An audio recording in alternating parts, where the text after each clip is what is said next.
One. We're on? Yeah. No, hold on. Hey, welcome to another segment of Hardcore Sports. We're here for another segment. We took a couple of weeks off, and we're back here talking sports again. We have a lot to talk about today. We have the Belmont, which we will be talking to Dan the Man very shortly. We have the Belmont, the last leg of this Triple Crown, but there's not going to be a Triple Crown. There's not going to be a Triple Crown, obviously.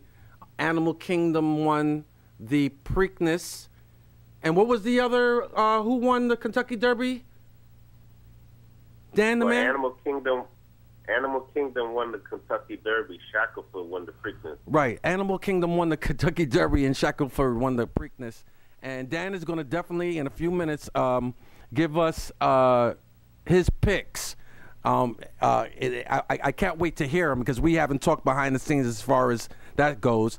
We're going to talk about the Knicks if we can get a chance. We're going to talk about the Knicks. There's been a lot of talk about Isiah Thomas and Donnie Walsh, and Dan and I are going to definitely examine Donnie Walsh's tenure here as a New York GM. And we're going to also give you a glimpse of what Isiah Thomas did as GM. And I just want to pose this question out here.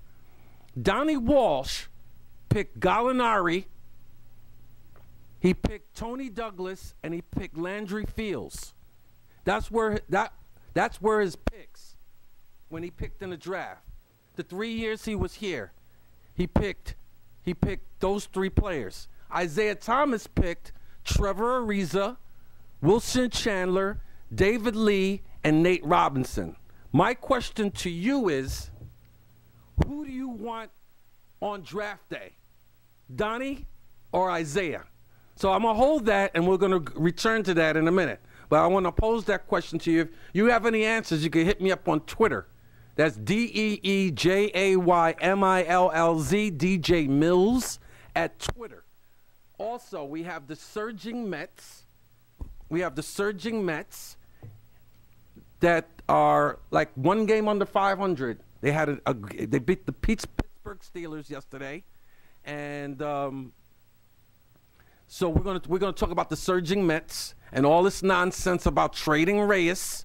It's ridiculous. I hope you guys could call these radio stations and let your points known that we want Reyes to stay here long term. As I heard somebody else say, Reyes is somebody that was been cultivated through the Met farm system. It'd be a shame to let him go. So we're going to talk about that. Also, we're going to talk about the Yankees. The Yankees they won last night, but there was a brawl, a huge brawl, in which the two managers went at it in the middle of the field. And, you know, it's the press and the media that's telling these guys to go plunk a guy. Are you serious? That's unsportsmanlike conduct. I do not advocate that. It's nonsense. You pluck my guy, I'm going to pluck your guy. No, that's baby stuff. You don't, if they did that in high school, if they did that at a high school game or a college game, they would throw those kids out or put them under suspension. So why do the professionals, you want the professionals to do it? That's baby stuff. It's really baby stuff. It's immature. The guy went after your guy, or sometimes the ball gets away from a pitcher and the guy gets hit. I pitched before. The ball leaves your hand, and sometimes it trends in a certain way, and sometimes it hits a guy. It doesn't necessarily mean that the pitcher is going after somebody.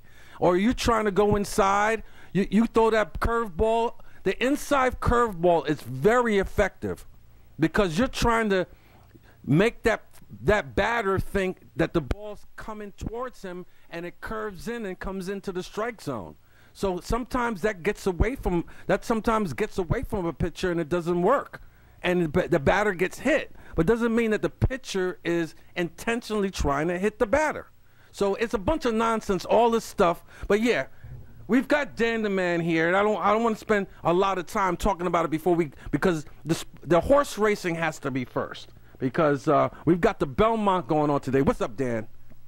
Yeah, what's up? We got the Belmont going on today. We've got. I want to get your hand on it.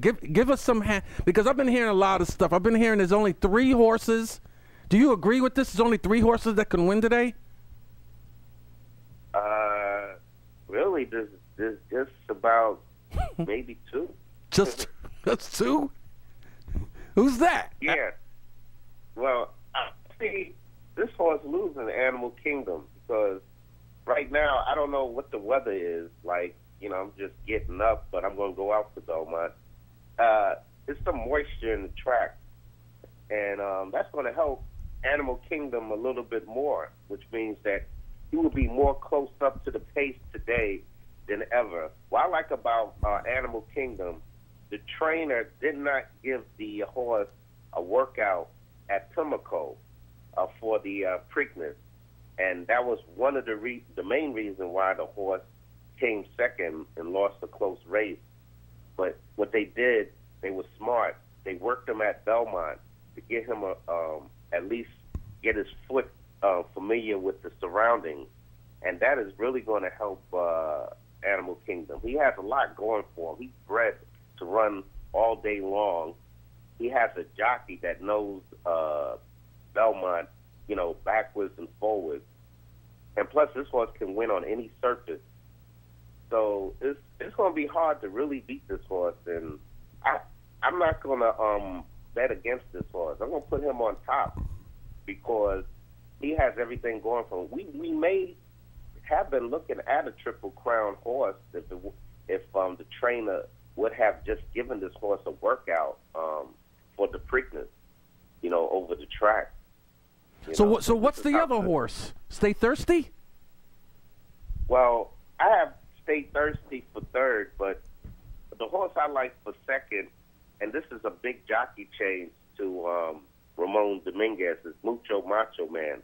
He in the Preakness, he had another excuse where he lost the shoe.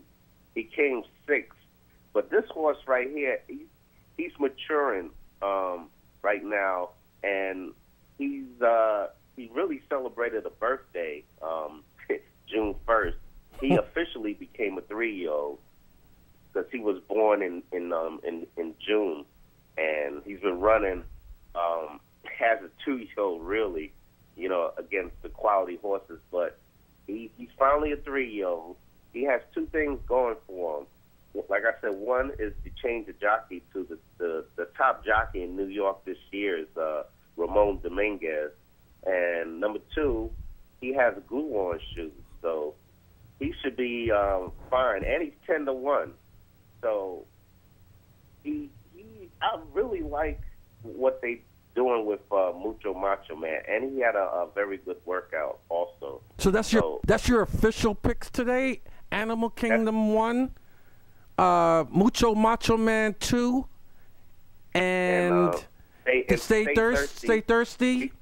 He's been working out great for the past 2 weeks now at Belmont, and the change right are doing good. But the thing with a Stay Thirsty is that he has a chance now to lay behind Shackelford. Shackelford is going to be the speed of the race, and Stay Thirsty will be up close this time. Now, from what I'm reading, if he runs back to the Gotham, I mean, he could be dangerous. He could be like a big upset chance, because when you go a mile and a half, a lot of people say, "Oh, you need to close." You don't really need to close. You need speed and positioning. Like last year, I picked Drosselmeyer, and Drosselmeyer was not part of the Triple Crown horses, but he's the type of horse that races close up to the pace. You know, and you need a horse that can stay within the pace. That's why I'm saying that Animal Kingdom is not going to come from like last before. He's going to be close up. He may lay like 5th. You may see some early speed from Animal Kingdom in this race. I give you a long shot that I think could either win by default or just really sabotage the whole race. The name of this horse is called Prime Cut. The horse is ridden by Edgar Prado. Edgar Prado has has won on the two longest shots in Belmont history. He won on Birdstone, who defeated Smarty Jones, and he won on Sarava back in 2002, and the horse paid $141. Edgar Prado is an old vet, and he knows Belmont backwards and forwards. This horse, Prime Cut, has a lot of speed. He can stay within the pace. I don't know if he can finish. If Edgar Prado lets this horse relax, he can really steal this race.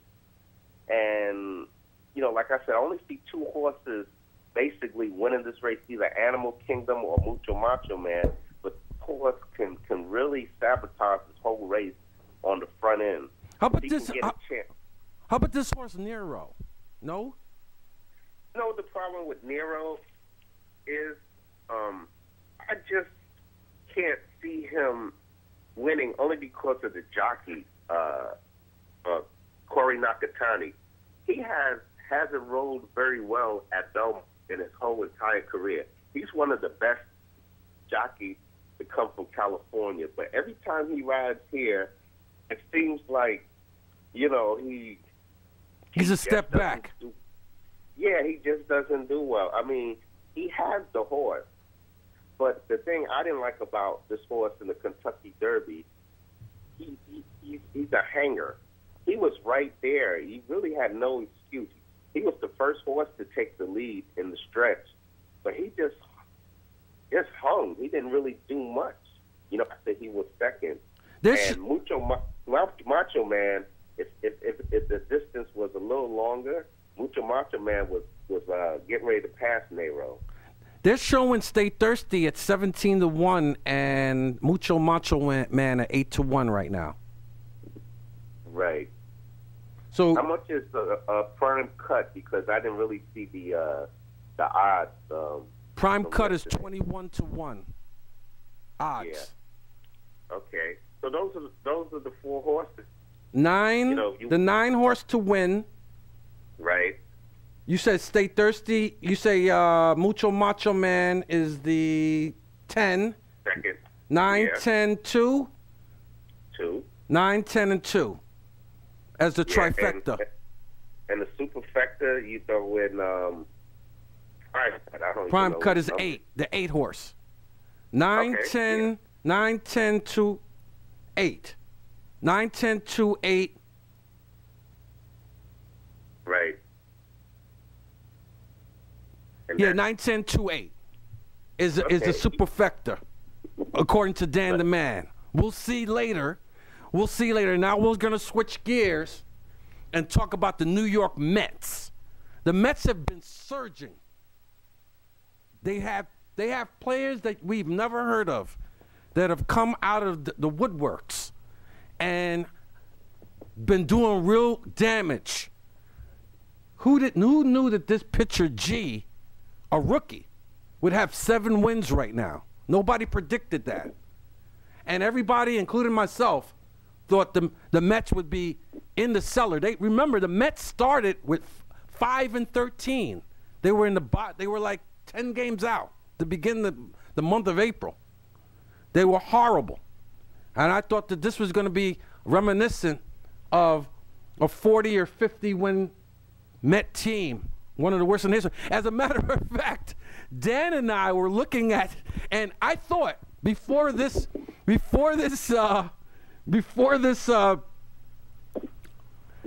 season, Dan and I had been talking, and I had looked up some Met teams. There were plenty worse Met teams than this team, to be honest with you.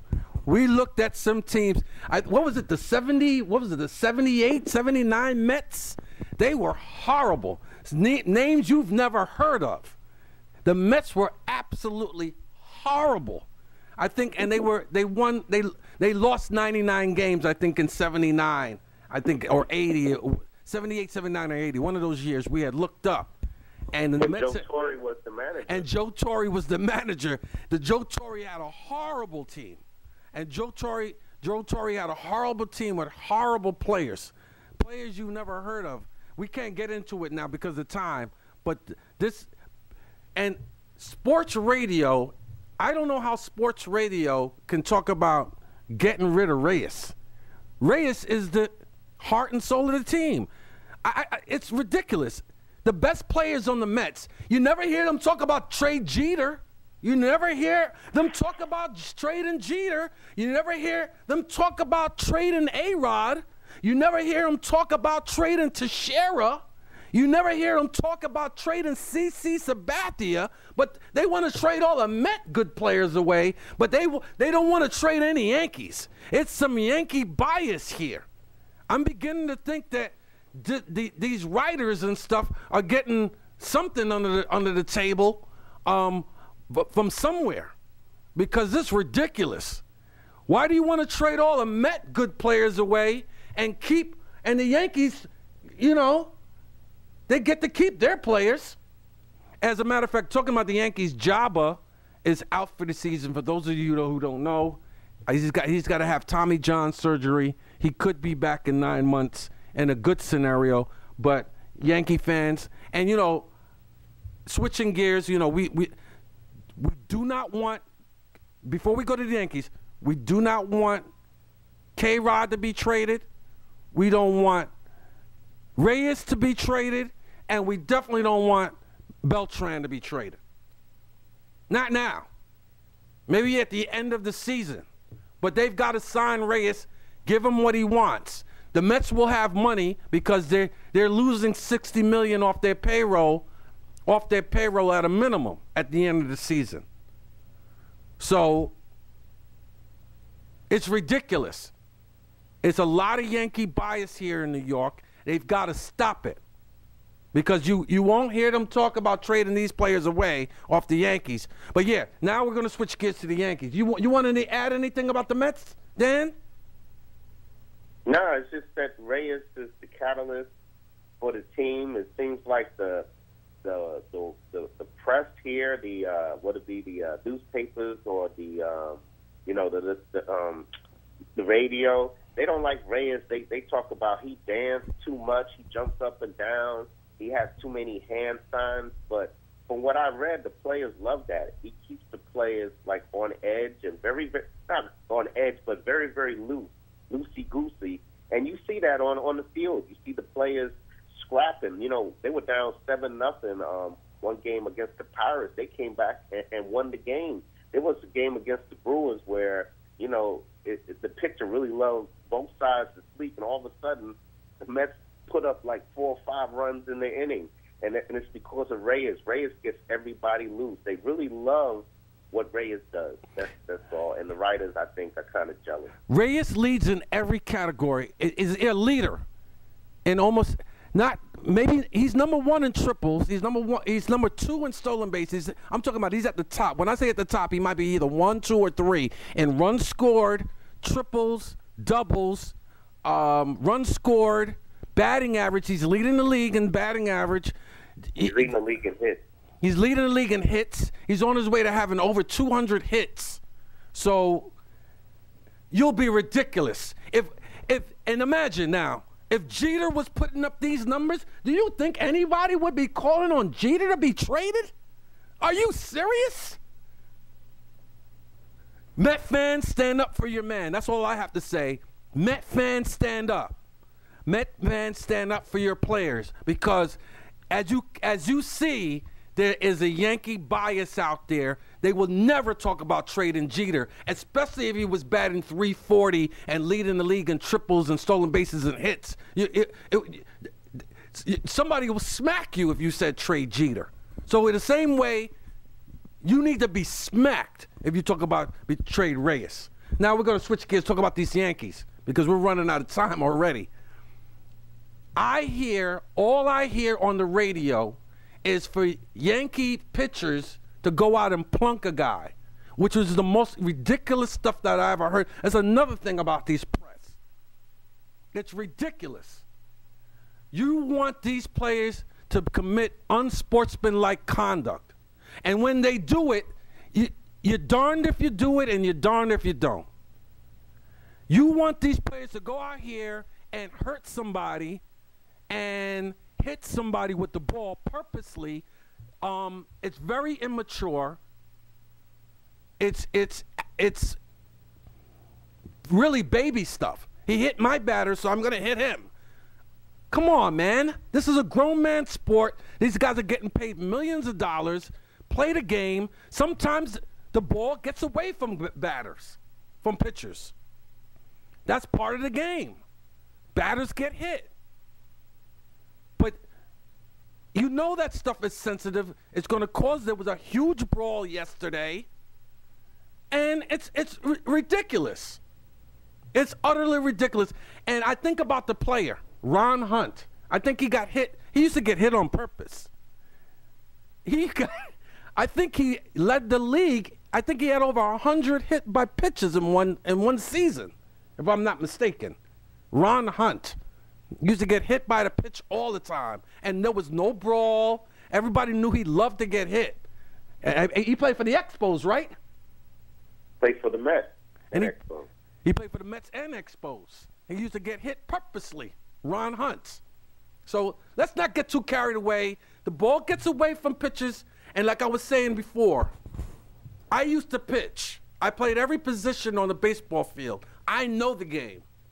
When you're pitching, a very effective pitch is an inside curveball where the ball looks like it's going to hit you, but then it curves in right on the plate. And sometimes that doesn't work, and the batter does get hit. But it does not mean that the pitcher is hitting the guy on purpose. So let's stop this, because you're fueling the fire. You're fueling the fire with this nonsense. We got to go plunk a guy. Are you serious? And then when guys get hurt or somebody gets injured for the season, then you want to blame somebody and call for folks to be suspended. So stop it. All this stuff, talk about plunk a guy, throw the ball at him, brush him back, and all that stuff is unnecessary. It really is. So, and when players get hurt and all that, then you want to take the other side of the coin and talk about, oh, he should be suspended for hitting him like that, and all this and that. Come on, stop it already. Be mature and be respectful. Have respect for the game of baseball. It's disrespectful to the players, and it's disrespectful to the fans that watch.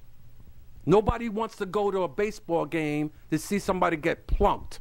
And then on top of it, nobody wants to see both benches. You waste a bunch of time having to calm down all of this anger. Both benches are cleared, and you have both managers. What a scene. What a scene.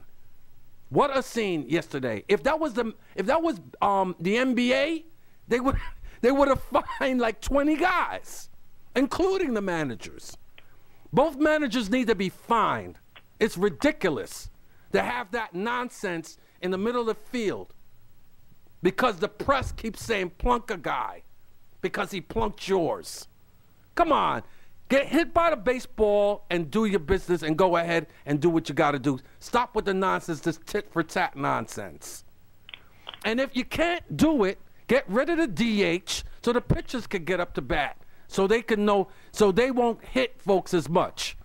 You see more of this going on in the American League because the pitchers don't have to get up.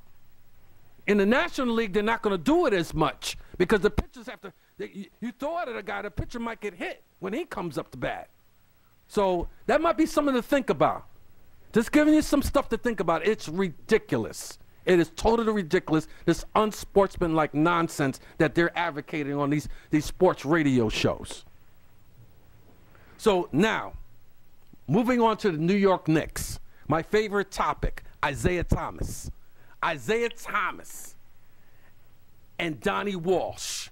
Donnie Walsh stepped down about a week ago. We were not on the air. So we have an opportunity now to talk about it. I want to talk about Donnie Walsh's record as the Knicks GM and why he had to go. I don't even know where to start, but I want to start with this David Lee trade. They traded David Lee. Now imagine now, before we go to this David Lee, but let's imagine for a moment, if we would have had Stoudemire with David Lee and Carmelo Anthony here. Let's talk about Donnie. We've talked about Isiah all this time and all the bad trades and all this stuff. Eddie Curry. Let's talk about the David Lee trade. They traded David Lee for Ronnie Turiaf, who was injured part of the season. He played limited minutes. We traded David Lee for Ronnie Turiaf, Kalina